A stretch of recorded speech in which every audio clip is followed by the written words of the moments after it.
Capítulo 65. Por que uma garota não pode simplesmente ter um final feliz? 4 dias depois, finalmente volto para as aulas, e desta vez volto de verdade, incluindo lições de casas na aula de literatura britânica, um trabalho para redigir sobre as causas dos julgamentos das bruxas de Salem e a minha primeira consulta com a doutora Rachel Wright. Além disso, tenho que repor as aulas que perdi quando uma psicopata vampira tentou me matar. O que me parece meio injusto, inclusive. Mas quem sou eu para reclamar quando tenho a oportunidade de passar cada manhã, cada intervalo de almoço e quase todas as noites com Jackson, que está fazendo um trabalho admirável de se concentrar no momento em vez de ir arrumar confusão? Estamos juntos agora, inclusive pegando o café da manhã na cantina e zoando o mais recente dilema romântico de Luca. Algo que, preciso admitir, é bem incomum. Estou comendo biscoitos de açúcar mascavo, porque Macy pegou o último pacote de biscoitos de cereja, porque ela é malvada desse jeito. E Jackson e o restante da ordem estão tomando a dose matinal de sangue de alce em copos opacos, tudo fornecido pela escola. E descobri que é para isso que aquelas grandes jarras térmicas de cor laranja servem, para alimentar os vampiros. Ken ainda não conseguiu criar coragem para se juntar a nós, mas Macy ainda tem esperança de que isso aconteça, mais cedo ou mais tarde. Não sei se acredito nisso. A reputação de Jackson ficou ainda mais intimidante desde que a notícia do acontecimento com Leah se espalhou, e quase todo mundo está se afastando dele, ainda mais do que o habitual. Eu insisto em dizer a ele que as pessoas se sentiriam mais à vontade para se juntar e se aproximar se ele sorrisse um pouco mais. Mas até agora Jackson não seguiu o meu conselho. Pessoalmente, acho que isso acontece porque ele acredita que, quanto mais assustadas as pessoas estiverem, mais segura eu estarei também. Não concordo necessariamente com isso, mas preciso admitir que as coisas estão incrivelmente tranquilas nos últimos dias. Ninguém tentou me envenenar nem me transformar em um sacrifício humano, em pelo menos 96 horas. Definitivamente, isso é um recorde, e tudo que quero é estendê-lo o máximo possível. O sinal toca pela primeira vez antes do começo das aulas, quando eu tomo meu último gole de chá e ergo os olhos, percebendo que Jackson olha para mim com um sorriso muito discreto nos lábios. O que foi? Pergunto enquanto pego meu pacote de biscoitos e a caneca. Estou só olhando para você. Ele se aproxima e dá um beijo no canto de minha boca, querendo saber no que está pensando. Em você, respondo como sempre. Rafael finge que está vomitando. Olhem, sem querer ofender, mas será que vocês podem pegar mais leve com essa overdose de açúcar? Vampiros não metabolizam açúcar do mesmo jeito que os humanos comuns, respondo com um sorrisinho. Portanto, esse papo de overdose de açúcar não existe. Olhe só o que você fez, Jackson, diz Mikai. Criou um monstro das pesquisas. Ela está obcecada.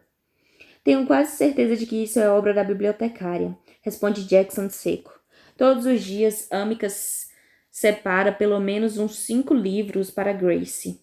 Ei, se eu tenho que viver com vampiros, preciso saber o máximo possível sobre eles. Explico enquanto me levanto e empurro a cadeira para junto da mesa.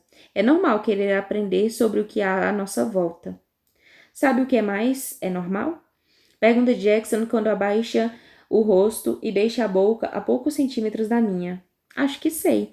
Respondo inclinando o rosto para cima, para nossos lábios se encontrarem. Olhe só para nós dois.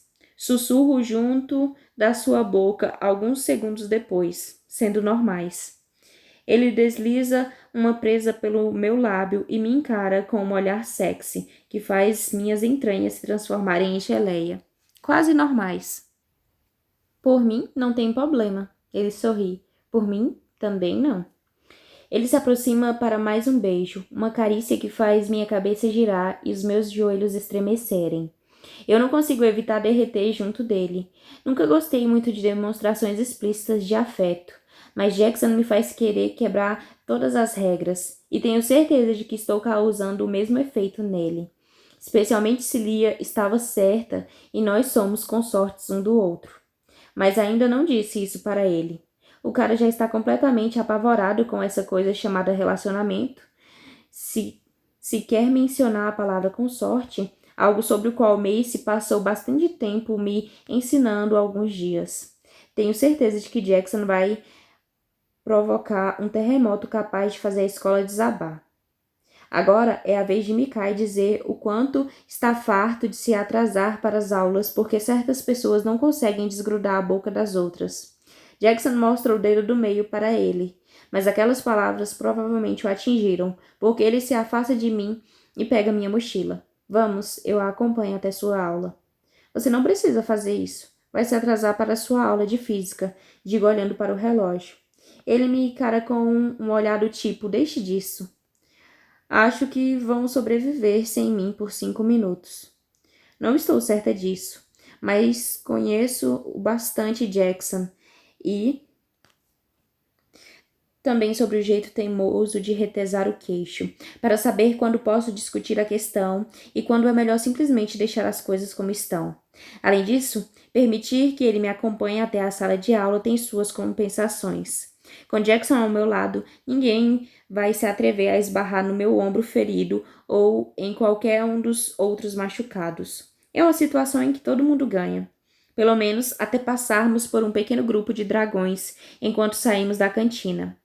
Jackson nem toma conhecimento deles e tenta fazer o mesmo, mas Flint está bem no meio do grupo e está tentando chamar minha atenção. Sinto vontade de fingir que não vi, sinto mesmo. Mas, como eu disse a Jackson há alguns dias, há um pedaço de mim que entende por que ele agiu daquele jeito. Eu não diria que estou, digamos, pronta para começar a tostar marshmallows com ele outra vez, mas também não posso odiá-lo. E não posso simplesmente ignorá-lo. Em vez disso, deixo meu olhar cruzar com o dele por alguns segundos. Seus olhos se arregalam e ele abre aquele sorriso que me faz rir, desde o meu primeiro dia na academia Catmere. Não rio como antes, mas abro um sorrisinho discreto quando passamos por ele. Por enquanto, é o suficiente.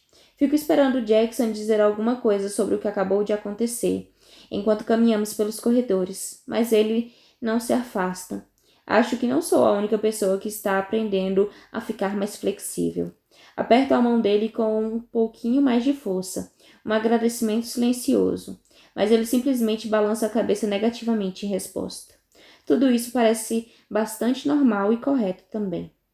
Sei que Jackson ainda se preocupa e vai continuar se preocupando com o fato de que estar comigo me transforma em um alvo. E há uma parte de mim que sabe que ele tem razão, que nunca vou estar segura se estivermos juntos. Mas não importa o que ele pense, Jackson não tem a obrigação de me proteger. Eu sei desde o primeiro dia que ele não seria o herói da minha história, e isso não me entristece nem um pouco, porque agora ele sorri de um jeito que nunca sorriu antes. Ele ri, e ocasionalmente chega até a me contar uma ou duas piadas muito ruins. Prefiro isso a preocupações com a minha própria segurança, especialmente porque em relação a ela me sinto o tempo todo numa gangorra. E isso me faz lembrar de uma coisa. Ei, você não chegou a me contar o final daquela piada. Paramos a poucos metros da porta da minha sala de aula, em parte para aproveitar o corredor que está quase vazio, e em parte para não assustar toda a minha sala de literatura britânica outra vez. Que piada? Pergunta ele confuso. Você sabe, aquela do pirata, lembra? O que o pirata disse quando fez 80 anos. Ah, é mesmo? Jackson ri. Ele disse... Mas nem chego a ouvir o final dessa piada. Um lampejo por cima do ombro de Jackson atrai minha atenção, e ele é seguido imediatamente por uma nuvem mal cheirosa e sinistramente familiar de fumaça preta. Começo a andar para trás, puxando Jackson para vir comigo, mas é tarde demais, porque quando a fumaça se dissipa, alguém que só pode ser Hudson Vega está em seu lugar, com uma espada gigantesca nas mãos, apontada para a cabeça de Jackson. Minha cara de terror deve ser bem visível, porque Jackson vira a cabeça para trás, mas a espada já está golpeando. Não há nem tempo para que ele veja a ameaça, e menos ainda para reagir a ela. Horrorizada, seguro nos braços dele e o puxo para mim. Mas mesmo quando ele cai para frente, sei que não vai funcionar. Ele ainda está na trajetória da lâmina. Por um momento, apenas um momento, a minha mente volta no tempo, lembrando da expressão de Jackson ontem à noite, quando estávamos deitados na cama dele. Jackson estava debruçado sobre mim, apoiado no cotovelo. Um sorriso sonolento e os olhos nublados pelo desejo. Seus cabelos estavam recaídos sobre o rosto, e eu ergui a mão para afastá-los e poder olhar nos olhos dele. E pela primeira vez, quando minha mão tocou a bochecha marcada pela cicatriz, ele não se esquivou. Seu sorriso não vacilou, e ele não baixou a cabeça, não virou o rosto para o outro lado.